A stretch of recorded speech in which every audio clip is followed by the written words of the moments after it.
जय हिंद दोस्तों, blender animation की नई क्लास में आपका एक बार फिर से स्वागत है। मैं हूं नीलेश और आज हम लोग इस एयरक्राफ्ट की थोड़ी बहुत मॉडलिंग करेंगे जो कुछ हमें बनाना बचा हुआ है और उसके बाद हम लोग करेंगे इस एयरक्राफ्ट पे कलर। तो चलिए क्लास को शुरू करते हैं। 3 प्रेस करके राइट ऑर्थोग्राफिक व्यू में आ जाते हैं और सबसे पहले हम लोग ये वाला हिस्सा तैयार करने वाले हैं। तो इसे बनाने के लिए हम लोग ऐड कर लेते हैं एक प्लेन। शिफ्ट ए प्रेस करेंगे, मेश पे जाएंगे और एक प्लेन को ऐड कर लेते हैं। आप ये देखिए प्लेन ऐड हो चुका है। मैं यहाँ पे जाऊंगा और लेफ्ट क्लिक करूंगा तो ये जो मूव वाला गिज्मो था ये बंद हो जाएगा। टैब दबा के चले जाएंगे इसके एडिट मोड में और यस प्रेस करके हम लोग इसे कर लेते हैं स्केल। 7 प्रेस करेंगे, टॉप व्यू में चले जाएंगे, ऑल्ट जेड प्रेस करके एक्सरे मोड में आ जाते हैं और जी बाई प्रेस करके मैं इसे कर लेता हूं यहाँ पे इतना मूव। यस एक्स प्रेस करेंगे और इसे कर लेते हैं थोड़ा सा स्केल। लेकिन अभी मैं राइट क्लिक करके इसे कैंसिल कर देता हूं और हमने यहाँ पे पिवट पॉइंट को 3D कर्सर सेलेक्ट कर रखा है, इसे मैं कर देता हूँ मीडियन पॉइंट। अब हम लोग यस एक्स प्रेस करेंगे और इसे थोड़ा सा कर लेते हैं इतना स्केल। 3 प्रेस करेंगे, राइट ऑर्थोग्राफिक व्यू में आ जाते हैं और जी प्रेस करके मैं इसे कर देता हूँ यहाँ पे मूव। नम पीरियड प्रेस करेंगे हम लोग, इसके पास में आ जाते हैं। आर प्रेस करके इसे थोड़ा सा मैं रोटेट कर लेता हूं और जी प्रेस करके हम लोग कर देते हैं यहाँ पे इतना मूव। 2 प्रेस करके सिलेक्शन मोड में जाएंगे और ये जो एज है मैं इसे सेलेक्ट कर लेता हूं। 3 प्रेस करके हम लोग वापस चले जाएंगे राइट ऑर्थोग्राफिक व्यू में और अब मैं इसे एक्सट्रूड करने वाला हूं। आप रेफरेंस इमेज के हिसाब से यहाँ पे एक्सट्रूड करते चलिए। मैं इतना एक्सट्रूड कर लेता हूं। ए प्रेस करेंगे हम लोग तो सबको सेलेक्ट हो जाएगा। 3 प्रेस करेंगे, राइट ऑर्थोग्राफिक व्यू में आ जाएंगे और अब मैं ई प्रेस करके इसे कर लेता हूं इतना एक्सट्रूड। 1 प्रेस करके हम लोग आ जाते हैं वर्टेक्स सिलेक्शन मोड में और अब मैं इन वर्टेक्स को सेलेक्ट कर करके यहाँ पे करने वाला हूं एडजस्ट। इन्हें आप सेलेक्ट कीजिए और जी प्रेस करके आप कर दीजिए इन्हें थोड़ा सा मूव। हमने इसे इतना कर लिया और इसे भी हम लोग थोड़ा सा इधर साइड मूव कर देते हैं। सबको सेलेक्ट करेंगे, नम पीरियड प्रेस करके इनके पास में चले जाते हैं। अब हम लोग थोड़ा सा इन्हें और एडजस्ट कर लेते हैं।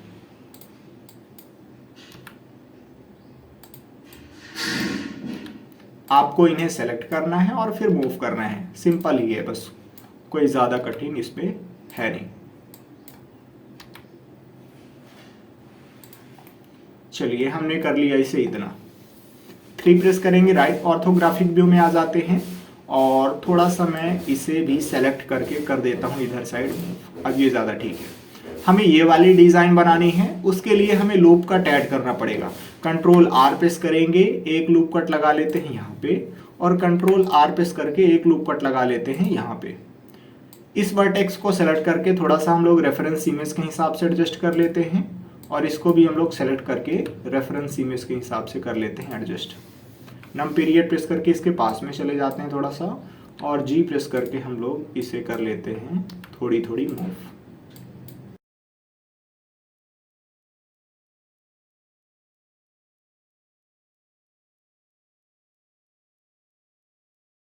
थ्री प्रेस करके फिर सिलेक्शन मोड में जाएंगे और अब हम लोग बॉक्स बना के फेसेस को सेलेक्ट कर लेते हैं।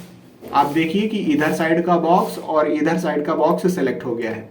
ऑल्ट जेड प्रेस करके एक्सरे मोड से मैं बाहर चला जाता हूं। अब हम लोग आई प्रेस करेंगे और इन्हें थोड़ा सा कर लेते हैं इंसेट। दोनों साइड इंसेट हो चुका है। ऑल्ट ई प्रेस करेंगे, एक्सट्रूड फेसेस अलाउंग नॉर्मल करके हम लोग इन्हें थोड़ा सा अंदर साइड कर लेते हैं एक्सट्रूड। इधर भी एक्सट्रूड हो जाएगा और उधर भी एक्सट्रूड हो जाएगा। अब हम लोग सबसे पहले तो स्लैश दबाएंगे तो इसके आइसोलेशन मोड में आ जाएंगे। अब मैं इन नीचे वाले फेसेस को सेलेक्ट कर लेता हूं। शिफ्ट डी प्रेस करेंगे, इसका डुप्लीकेट हो जाएगा। राइट क्लिक करेंगे तो ये वहीं पे आ जाएगा और पी प्रेस करके मैं सिलेक्शन पे क्लिक कर दूंगा तो ये सेपरेट हो जाएगा। टैब दबा के आ जाते हैं वापस ऑब्जेक्ट मोड में और अभी मैं फिर से इसे सेलेक्ट कर लेता हूं जिसे हमने सेपरेट किया हुआ है। टैब दबा के चले जाएंगे इसके एडिट मोड में, ए प्रेस करेंगे, सबको सेलेक्ट हो जाएगा और मैं यस प्रेस करके इसे थोड़ा सा कर लेता हूं स्केल। यस एक्स प्रेस करेंगे और इतना कर लेते हैं स्केल। स्लैश दबाएंगे, आइसोलेशन मोड से बाहर आ जाते हैं और ई प्रेस करके मैं इसे कर लेता हूं बाहर साइड हल्का सा एक्सट्रूड। सब कुछ बढ़िया ही है। टैब दबा के वापस चले जाते हैं ऑब्जेक्ट मोड में, कंट्रोल 2 प्रेस करेंगे तो इस पे 2 लेवल का सब डिवीजन मॉडिफायर लग जाएगा। राइट क्लिक करेंगे, सेट ऑटो स्मूथ कर लेते हैं, नम पीरियड प्रेस करके हम लोग इसके पास में चले जाते हैं और अभी हमें इसे थोड़ा सा और बढ़िया बनाना है तो टैब दबा के मैं चला जाता हूँ एडिट मोड में और अब हम लोग इस पे लूप कट लगा लेते हैं। कंट्रोल आर प्रेस करेंगे, एक लूप कट इधर साइड मूव कर देते हैं और कंट्रोल आर प्रेस करके एक लूप कट कर देते हैं इधर साइड मूव। अब हम लोग चले जाते हैं टैब दबा के वापस ऑब्जेक्ट मोड में, लेकिन अभी हमें यहाँ पे भी एक लूप कट चाहिए और यहाँ पे भी हमें थोड़ा सा एडजस्ट करना है। तो वापस टैब दबा के चले जाएंगे एडिट मोड में। अब मैं नीचे साइड के जो एजेस है मैं इन्हें सेलेक्ट कर लेता हूँ और GZ प्रेस करके कर देता हूँ नीचे साइड मूव। ये हमने कर दिया इसे इतना। कंट्रोल आर प्रेस करेंगे, एक लूप कट लगा देते हैं यहाँ पे, कंट्रोल आर प्रेस करके एक लूप कट लगा लेते हैं यहाँ पे। अब टैब दबा के चले जाते हैं वापस ऑब्जेक्ट मोड में। अब ज़्यादा बढ़िया लग रहा है। थोड़ा सा हमें यहाँ पे भी डिज़ाइन देना है तो इस बॉडी को सिलेक्ट कर लेते हैं, टैब दबा के चले जाते हैं इसके एडिट मोड में। यहाँ पे जाएंगे, 2 बार लेफ्ट क्लिक करेंगे तो ये जो लूप है ये सेलेक्ट हो जाएगा। नम पीरियड प्रेस करके मैं इसके पास में चला जाता हूँ, कंट्रोल B प्रेस करेंगे और थोड़ा सा कर लेते हैं इसे बेवल। ऑल्ट E प्रेस करके एक्सट्रूड फेसेस अलाउंग नॉर्मल करना है और इसे अंदर की तरफ हल्का सा एक्सट्रूड करना है। टैब दबा के ऑब्जेक्ट मोड में आप आ जाइए तो देखिए यहाँ पे हमने एक थोड़ा सा डिज़ाइन देने की कोशिश करी है। हम लोग इसको सेलेक्ट कर लेते हैं और यहाँ पे भी थोड़ा सा हम लोग डिज़ाइन देने की कोशिश करते हैं। सबसे पहले तो मैं टैब दबा के चला जाता हूँ इसके एडिट मोड में और स्लैश दबाएंगे तो आइसोलेशन मोड में आ जाएंगे। 1 प्रेस करके मैं फ्रंट व्यू में आ जाता हूँ और 3 प्रेस करके फेस सिलेक्शन मोड में आ जाते हैं। अब हम लोग 4 फेसेस को सेलेक्ट करेंगे। ये हमने 4 फेसेस को सेलेक्ट कर लिया, फिर आपको 4 फेस छोड़ना है, उसके बाद फिर से 4 फेस सेलेक्ट करना है, लेकिन आप शिफ्ट दबा के रखिए। ये हमने 5 फेस सेलेक्ट कर लिए गलती से, तो शिफ्ट दबा के इसे सेलेक्ट कर लेंगे तो ये डिसेलेक्ट हो जाएगा। उसके बाद फिर से हम लोग 4 फेसेस को छोड़ देंगे और फिर से 4 फेसेस को सेलेक्ट कर लेते हैं। उसके बाद फिर से 4 फेसेस छोड़ेंगे और मैं 4 फेसेस को एक बार फिर से सेलेक्ट कर लेता हूँ। ये हमने कर लिया इन्हें इतना। चाहे तो थोड़ा सा आई प्रेस कर सकते हैं तो इंसेट हो जाएगा। ये हमने कर लिया, चलिए इसे इतना इंसेट और यक्स प्रेस करके हम लोग इन्हें कर देते हैं डिलीट। ये हमने कर दिया इन्हें इतना डिलीट। टैब दबा के चले जाते हैं हम लोग वापस ऑब्जेक्ट मोड। लेकिन हमें अभी यहाँ पे जो भी डिलीट करा हुआ है वो अच्छे से नज़र नहीं आ रहा है, आप यहाँ पे देखिए। तो इसके लिए हम लोग चले जाते हैं पीछे साइड और टैब दबा के चले जाते हैं इसके एडिट मोड में। कंट्रोल आर प्रेस करेंगे, एक लूप कट लगा लेते हैं यहाँ पे, कंट्रोल B प्रेस करके इसे थोड़ा सा बेबल कर लेते हैं। ये हमने कर लिया इसे इतना और ऑल्ट E प्रेस करके एक्सट्रूड फेसेस अलाउंग नॉर्मल करना है और बाहर साइड कर देना है इसे एक्सट्रूड। कंट्रोल R प्रेस करके एक लूप कट में लगा लेता हूँ यहाँ पे भी और कंट्रोल B प्रेस करके थोड़ा सा इसे बेबल कर लेना है। ऑल्ट E प्रेस करेंगे, एक्सट्रूड फेसेस अलाउंग नॉर्मल करके बाहर साइड फिर से कर देते हैं इसे एक्सट्रूड। एक बार फिर से हम लोग कंट्रोल R प्रेस करेंगे, एक लूप कट यहाँ पे लगा लेते हैं, कंट्रोल B प्रेस करके इसे थोड़ा सा बेबल कर लेते हैं और एक बार फिर से एक्सट्रूड फेसेस अलाउंग नॉर्मल करके हम लोग कर देते हैं इधर साइड एक्सट्रूड। टैब दबा के वापस आ जाते हैं हम लोग ऑब्जेक्ट मोड में, तो अब हमें ज़्यादा बढ़िया यहाँ पे नज़र आ रहा है। स्लैश दबाएंगे, आइसोलेशन मोड से बाहर आ जाएंगे। अब हमारी लगभग मॉडलिंग जो है तो कंप्लीट हो चुकी है। अगर आपको और भी थोड़ी बहुत डिज़ाइन डालनी है इस पर तो आप डाल सकते हैं। अब हम लोग सबसे पहले तो इस रेफरेंस इमेज को सेलेक्ट करके इसे कर देते हैं डिलीट और अब करने वाले हैं इस पर कलर। तो कलर करने के लिए या तो हम लोग शेडिंग वाले वर्क स्पेस पे जा सकते हैं या फिर हम लोग थोड़ा सा यहाँ पे जाएंगे, लेफ्ट क्लिक करेंगे और टाइम लाइन को ड्रैग करके कर लेते हैं बड़ा। अब इस टाइम लाइन को ही हम लोग कन्वर्ट कर लेते हैं शेडर एडिटर में। ये हमने शेडर एडिटर में इसे कन्वर्ट कर लिया है। एन प्रेस करेंगे तो ये जो एन पैनल है ये बंद हो जाएगा। अब हमें सबसे पहले वो ऑब्जेक्ट सेलेक्ट करनी है जिस पे हम लोग कलर करना चाहते हैं। हमने इस बॉडी को सेलेक्ट कर लिया है। न्यू पे क्लिक करेंगे तो एक नया मटेरियल ऐड हो जाएगा।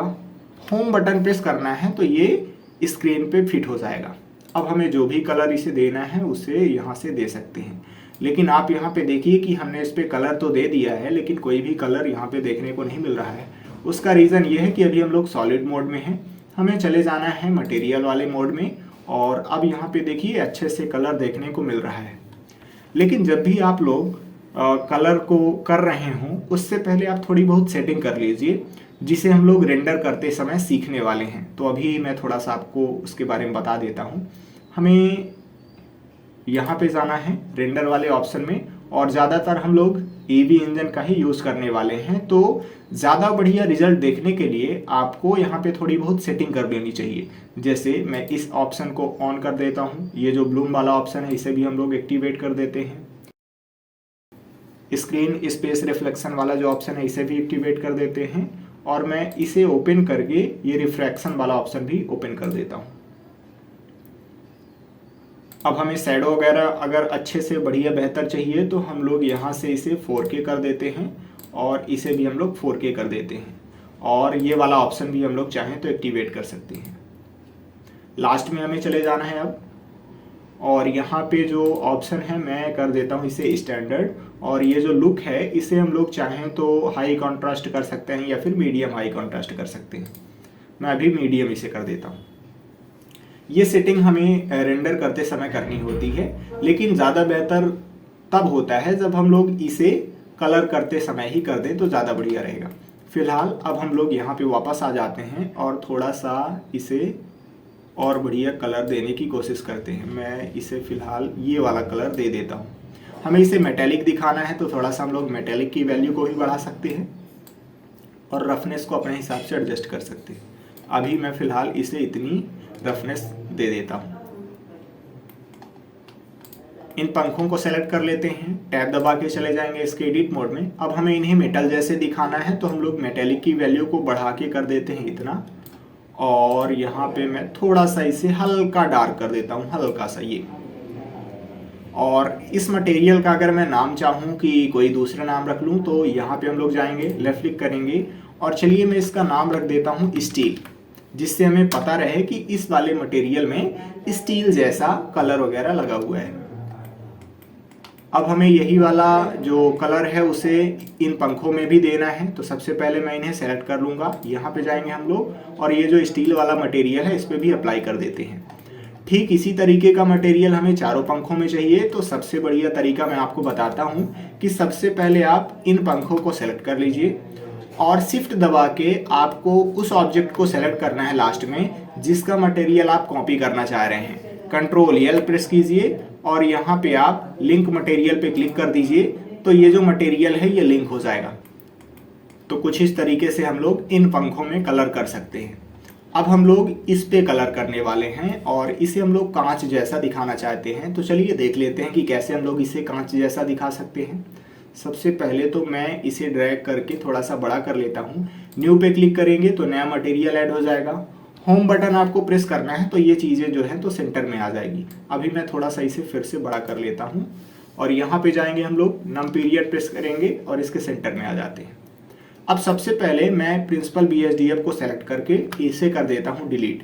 शिफ्ट A प्रेस करेंगे, और इसे हमें ग्लास जैसे दिखाना है तो उसके लिए हमें ऐड करना पड़ेगा ग्लास BSDF। ये मैं ग्लास BSDF ऐड कर लेता हूँ। अब हमें एक और BSDF ऐड करना है, ट्रांसपेरेंट वाला। शिफ्ट A प्रेस करेंगे, सर्च पे जाएंगे और यहाँ पे लिखेंगे ट्रांसपेरेंट BSDF। ये देखिए ट्रांसपेरेंट BSDF आ चुका है। मैं इसे नीचे साइड कर देता हूँ। अब हमें दो BSDF को मिक्स करना है तो उसके लिए हमें चाहिए एक mix shader. Shift A press करेंगे, यहाँ पे जाएंगे, लिखेंगे मिक्स। ये मिक्स शेडर आ चुका है। मैं इस पे लेफ्ट क्लिक करूँगा और यहाँ पे हम लोग कर लेते हैं मूव। इस मटेरियल आउटपुट को भी थोड़ा सा हम लोग इधर साइड मूव कर लेते हैं। अब सबसे पहले हमें इस BSDF को सेलेक्ट कर देना है इस शेडर से, और ये वाला जो ट्रांसपेरेंट BSDF है इसका भी हम लोग इससे कर देते हैं कनेक्शन। अब यहाँ पे हमें ब्लैक कलर नज़र आ रहा है पूरी तरीके से। उसका रीज़न ये है कि अभी हमने यहाँ पे स्विचेस को अच्छे से कनेक्ट नहीं किया हुआ है। ये जो है मैं इसे कर देता हूँ यहाँ पे कनेक्ट। अब हमें ये ग्लास जैसा दिख रहा है, लेकिन अभी उतना ज़्यादा बढ़िया मज़ा नहीं आ रहा है। उसके लिए हमें थोड़ा सा ईवी इंजन में सेटिंग करनी पड़ती है। इस मटेरियल वाले ऑप्शन पे जाएंगे और यहाँ पे आप देखिए ब्लेंड मोड का ऑप्शन दिख रहा है, मैं इसे कर देता हूँ ओपैक से अल्फा ब्लेंड। जैसे ही हम लोग ये वाली सेटिंग करेंगे तो आप देखिए कि अब हमें ये कांच जैसा नज़र आ रहा है। थोड़ा सा हम लोग इस फैक्टर वाली वैल्यू को भी समझ लेते हैं कि ये किस प्रकार से काम करता है। देखिए, अगर मैं इस वैल्यू को 0 कर देता हूँ तो इस ऑब्जेक्ट में जो पहले नंबर पे BSDF जुड़ा हुआ होगा सिर्फ और सिर्फ उसी का इफेक्ट रहने वाला है। लेकिन अगर मैं इस फैक्टर की वैल्यू को बढ़ा करके 1 कर देता हूँ तो इस पे जो इफेक्ट रहेगा वो रहेगा सिर्फ और सिर्फ इसका। ट्रांसपेरेंट करता क्या है, किसी भी ऑब्जेक्ट को मतलब गायब करने का काम करता है। जैसे आप लोग देखे होंगे एनिमेशन के समय कि कोई भी चीज़ दिखती है और कुछ देर बाद वो गायब हो जाती है, तो हम लोग इसी BSDF का इस्तेमाल करते हैं। मैं आपको एनिमेशन के समय सिखाऊंगा, लेकिन अभी आपको समझ में आ गया होगा कि जब हम लोग फैक्टर की वैल्यू को 1 कर देते हैं तो जो लास्ट में जुड़ा होगा नोड वो वाला काम करेगा, उसका इफेक्ट पूरी तरीके से रहेगा। लेकिन अगर 0 कर देंगे इसे फैक्टर की वैल्यू को तो फिर पहले वाले नंबर पे जो भी शेडर ऐड होगा उसका इफेक्ट रहने वाला है। लेकिन अगर हम लोग कोई भी बीच की वैल्यू रखेंगे 0.5 कर देंगे तो आधा इफेक्ट इसका रहेगा और आधा इफेक्ट इसका रहेगा। लेकिन अगर मैं इसे बढ़ाते जाऊंगा तो नीचे वाले नंबर पे जो भी नोड जुड़ा हुआ होगा उसका इफेक्ट बढ़ता जाएगा। अभी फिलहाल हम लोग इसको कर देते हैं 0.5, यानी कि दोनों का इफेक्ट रहे। ये ग्लास जैसे भी हमें दिखेगा और साथ ही साथ ये ट्रांसपेरेंट भी रहेगा, हम लोग अंदर का भी देख सकते हैं। ये तो कुछ इस तरीके से हम लोग इसे भी बना सकते हैं। हम लोग बाकियों में भी थोड़ा सा कलर वगैरह कर देते हैं। तो अब मैं फिर से इसे ड्रैग करके कर देता हूँ नीचे साइड, और इन सब पे हम लोग स्टील वाला जो मटेरियल है उसे ही लगाने वाले हैं। तो मैं सभी पे स्टील वाला मटेरियल लगा देता हूँ।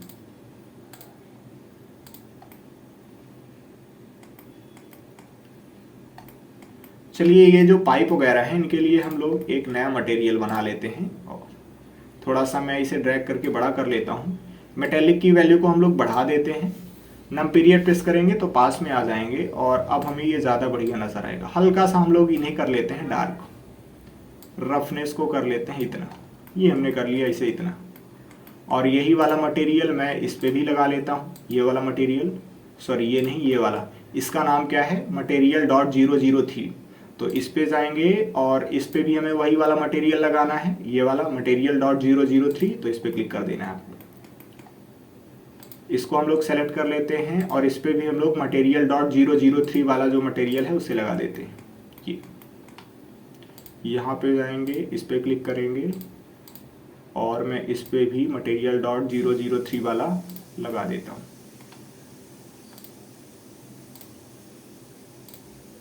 आपको जिस तरीके का मटेरियल वगैरह लगाना है आप लगा सकते हैं, कोई दिक्कत नहीं। इस पे मैं स्टील वाला मटेरियल लगा देता हूँ। चलिए ये, और इस पे भी हम लोग लगा देते हैं स्टील वाला मटेरियल।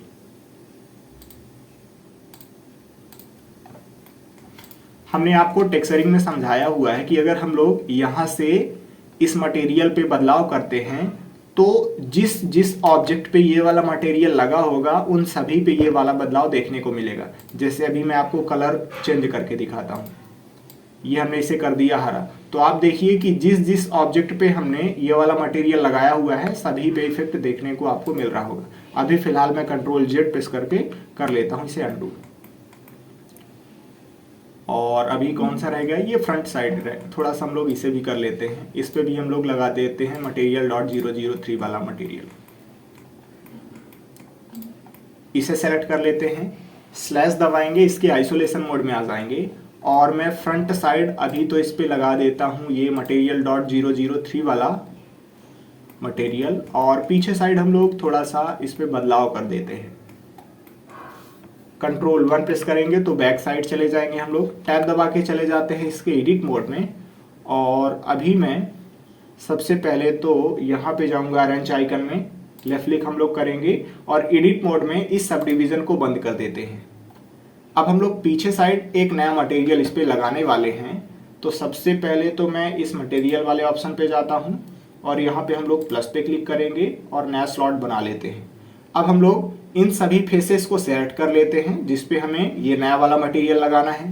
तो शिफ्ट दबा के रखेंगे, 2 बार लेफ्ट क्लिक करेंगे, Ctrl+Z प्रेस करके मैं थोड़ा सा अंडू कर लेता हूँ, 3 प्रेस करके हम लोग फेस सिलेक्शन मोड में चले जाते हैं। और मुझे यही वाली बस स्क्रीन देखनी है तो मैं कंट्रोल स्पेस प्रेस कर दूंगा तो आप देखिए कि इस विंडो को मैं बड़ा करके देख सकता हूँ। अब मैं शिफ्ट दबा के यहाँ पे 2 बार लेफ्ट क्लिक करूंगा, पूरा लूप सेलेक्ट हो जाएगा। फिर से आपको यहाँ पे 2 बार लेफ्ट क्लिक करना है। इस तरीके से आप पूरा का पूरा लूप सेलेक्ट कर सकते हैं। अब हमें वापस जाना है तो कंट्रोल स्पेस बार प्रेस करेंगे तो हम लोग वापस आ जाएंगे। अब हमें इन पे एक नया मटेरियल असाइन करना है। नए स्लॉट पे जाएंगे और हमें असाइन पे क्लिक कर देना है। अब आप जो भी मटेरियल इस पे रखेंगे वही वाला मटेरियल यहाँ पे देखने को मिलेगा।